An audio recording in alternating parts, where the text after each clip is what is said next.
حسبي ربي جل الله ما في قلبي غير الله نور محمد صلى الله لا إله إلا الله حسبي ربي جل الله ما اعوذ باللہ من الشیطان الرجیم بسم اللہ الرحمن الرحیم۔ تمام دیکھنے والوں کو سننے والوں کو السلام علیکم ورحمۃ اللہ وبرکاتہ۔ آپ دیکھ رہے ہیں میرا یوٹیوب چینل دین و دنیا، اور ٹاپک ہے امت مسلمہ کے زوال کے اسباب، وجوہات اور ان کا تدارک۔ اور امت مسلمہ کے اوصاف کا ذکر ہو رہا ہے، ان اوصاف کا، ان کوالٹیز کا جن کی بنا پر پوری امت مسلمہ پوری دنیا پر عروج پا گئی۔ آج پانچویں وصف کا ذکر ہوگا کہ اللہ اور رسول اللہ صلی اللہ علیہ وآلہ وسلم کے فرما بردار۔ جو بھی مسلم قومیت کا ایک فرد بنتا گیا وہ اللہ تعالیٰ اور رسول کریم صلی اللہ علیہ وآلہ وسلم کی اطاعت و فرما برداری کا پیکر بنتا گیا۔ وہ مکمل طور پر بارگاہ الہی میں جھکتا گیا، اپنی مرضی کو رضائے مولا پہ قربان کرتا چلا گیا۔ اس نے اپنی خواہشات کی بندگی نہیں کی بلکہ اپنے خالق و مالک کی بندگی کی۔ وہ اپنی ذات کی پوجا کرنے والا نہ بنا بلکہ رب قدیر کے احکامات کی پیروی کرنے والا بن گیا۔ وہ اللہ تعالیٰ اور رسول کریم صلی اللہ علیہ وآلہ وسلم کی اطاعت کے اس قدر پیکر بنے کہ جب بھی انہیں خدا اور رسول کا کوئی حکم پہنچا تو ان کی گردنیں اس کے سامنے جھک گئیں۔ اس فرما برداری کے راستے میں نہ ان کی خواہشات رکاوٹ بنی اور نہ مفادات۔ انہوں نے ذاتی ترجیحات کو پس پش ڈال دیا اور خدا اور رسول کی مرضیات ہی ان کی مرضی اور رضا بن گئی۔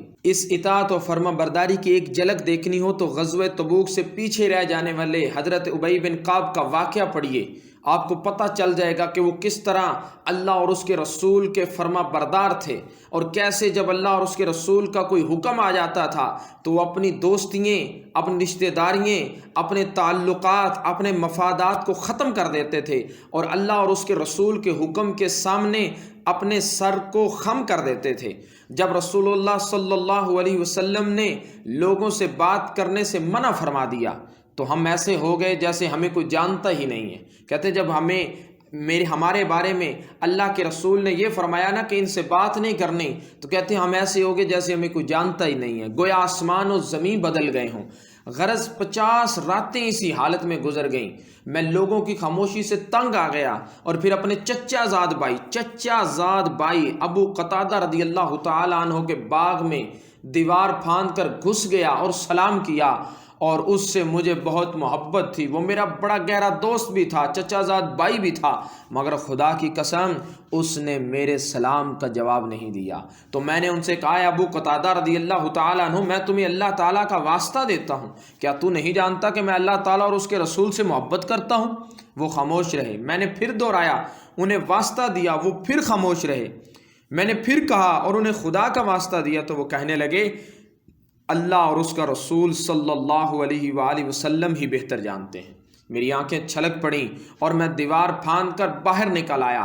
کمال اطاعت کا منظر ملاحظہ ہے کہ جب رسول کریم صلی اللہ علیہ وسلم نے صحابہ کو منع فرما دیتے ہیں کہ آپ نے ان سے بات نہیں کرنی تو وہ ذاتی تعلقات اور دوستیوں کو بالائے طاق رکھ دیتے ہیں۔ کوئی ان سے بات تک کرنا گوارا نہیں کرتا، اپنے پرائے اور دوست اجنبی بن جاتے ہیں، یہاں تک کہ ان کا محبوب دوست جو ان کا چچا زاد بھائی بھی ہے ان کے سلام کا جواب تک نہیں دیتا۔ اسی حدیث میں خدا اور رسول صلی اللہ علیہ وسلم کی فرما برداری کا ایک اور منظر بھی ملاحظہ فرمائیے۔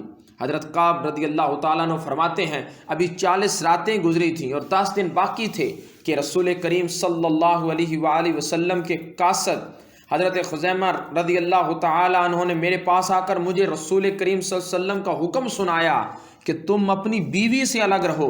میں نے کہا کیا مطلب، طلاق دے دوں یا کچھ اور؟ تو انہوں نے فرمایا نہیں، بس تم اس سے الگ رہو۔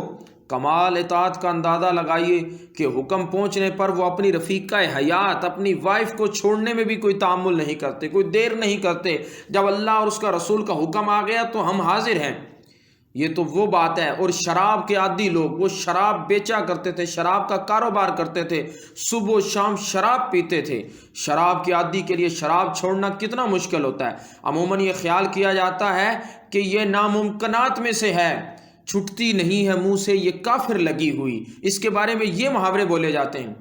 لیکن اس پاک باز گروہ کے پاس جب اللہ تعالیٰ کا یہ حکم آ پہنچا، یا ایھا الذین آمنوا انما الخمر والمیسر والانصاب والازلام رجس من عمل الشیطان فاجتنبوہ لعلکم تفلحون انما یرید الشیطان ان یوقع بینکم العداوۃ والبغضاء فی الخمر والمیسر ویصدکم عن ذکر اللہ وعن الصلاۃ فہل انتم منتہون۔ اے ایمان والو، یہ شراب، جوا، بت اور جوئے کے تیر سب ناپاک ہیں، شیطان کی کارستانیاں ہیں، پس تم ان سے بچو تاکہ تم فلاح پاؤ۔ شیطان تو یہی چاہتا ہے کہ شیطان اور جوئے کے ذریعے تمہارے درمیان دشمنی ڈال دے اور تمہیں اللہ کی یاد اور نماز سے روک دے، تو کیا تم باز آنے والے ہو؟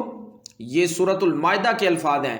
امام ابن جریر طبری اسی آیت کریمہ کی تفسیر میں فرماتے ہیں کہ حضرت ابو بردہ رضی اللہ تعالیٰ عنہ اپنے والد سے روایت کرتے ہیں، ہم مجلس میں بیٹھے شراب پی رہے تھے، میں اٹھا تاکہ رسول کریم صلی اللہ علیہ وآلہ وسلم کی خدمت میں حاضری دوں، اور ادھر شراب کی حرمت نازل ہو چکی تھی کہ یا ایھا الذین آمنوا انما الخمر۔ میں اپنے ساتھیوں کے پاس آیا اور میں نے یہ آیت پڑھی، فہل انتم منتہون، کیا تم باز آ جاؤ گے؟ وہ کہتے ہیں کہ بعض لوگوں کے ہاتھ میں ساغر تھا، کچھ پیا تھا اور کچھ اس میں باقی تھا، انہوں نے جام رکھ دیے، جو شراب ہونٹوں میں پہنچ گئی تھی وہ فوراً تھوک دی۔ ضیاء الامت جسٹس پیر محمد کرم شاہ الازہری نے اس منظر کو بڑے خوبصورت الفاظ میں بیان فرمایا۔ وہ بیان فرماتے ہیں، یہ آیات کریمہ نازل ہوئیں، حضور رحمت دو عالم صلی اللہ علیہ وآلہ وسلم نے خادم کو حکم دیا کہ مدینہ کے گلی کوچوں میں پھر کر ان آیات کا اعلان کرے۔ جب وہ منادی کرنے والا اعلان کرنے نکلا، جب اس نے اناؤنسمنٹ کی کہ شراب حرام ہے، شراب کو چھوڑ دو، کیا تم باز آنے والے نہیں ہو؟ شراب کی محفلیں آراستہ تھیں، میخوار جمع تھے، میخانے کھلے ہوئے تھے، پیمانے گردش میں تھے۔ جو ہی کان میں یہ الفاظ ان کے کان میں آئے، ہاتھوں پر رکھے ہوئے پیالے زمین پر پٹخ دیے گئے، ہونٹوں سے لگے ہوئے جام خود بخود الگ ہو گئے، جام توڑ دیے گئے، مشکوں اور مٹکوں میں بری ہوئی میں ناب انڈھیل دی گئی۔ وہ چیز جو انہیں از حد عزیز تھی اب گندے پانی کی طرح گلیوں میں بہہ رہی تھی۔ کیوں؟ اللہ کا حکم آ گیا، اللہ کے رسول کا حکم آ گیا۔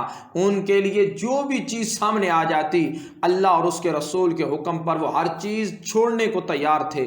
وہ اتنے فرما بردار تھے اللہ اور اس کے رسول کے، وہ ان کے احکامات کو اتنا ماننے والے تھے۔ وہ دنیا کے اپنے معاملات ہوں، اپنے کاروبار ہوں، اپنی ترجیحات ہوں، دوستیاں ہوں، رشتہ داریاں ہوں، تعلقات ہوں، کاروبار، جو کچھ بھی ہو، ان سب چیزوں کو پس پش ڈال دیتے تھے۔ ان کے سامنے صرف ایک ہی پوائنٹ ہوتا تھا کہ جب اللہ اور اس کے رسول کا حکم آ گیا تو پھر بس ختم، پھر کوئی دوسری رائے نہیں ہے، پھر اور کوئی بات نہیں ہے۔ اسی وجہ سے تو علامہ اقبال نے کہا تھا، انہیں جانا انہیں مانا، نہ رکھا غیر سے کام، للہ الحمد میں دنیا سے مسلمان گیا۔